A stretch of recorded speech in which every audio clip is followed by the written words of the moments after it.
Unraveling Idioms, the dance of phrases. Hello, everyone. Welcome to our English language learning journey. Today, we're diving into the fascinating world of idiomatic expressions. Specifically, go through the dance.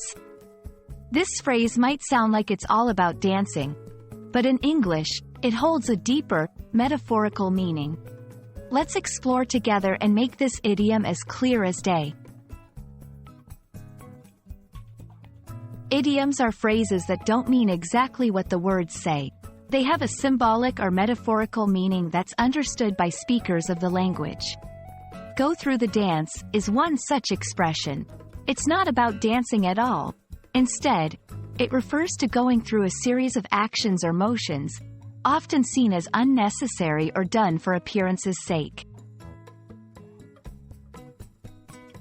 When we say someone is going through the dance, we're often talking about a situation where they perform a task or ritual without real commitment or enthusiasm, just because it's expected or to maintain appearances.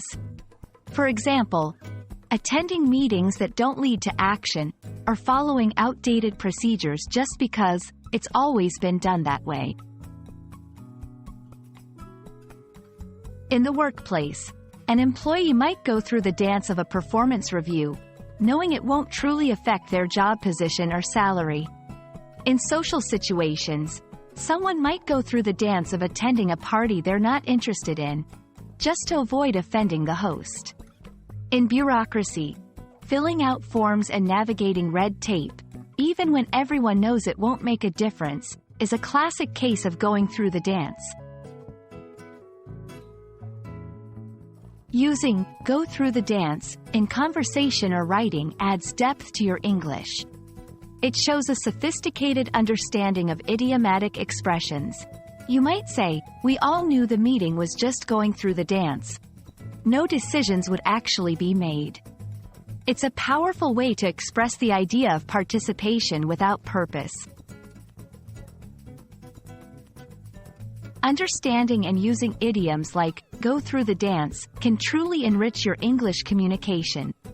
It adds color and precision to your expressions, allowing you to convey complex ideas succinctly. We hope this exploration has shed light on this intriguing phrase and inspired you to embrace the dance of learning English. Thanks for watching, and keep dancing through the nuances of language learning.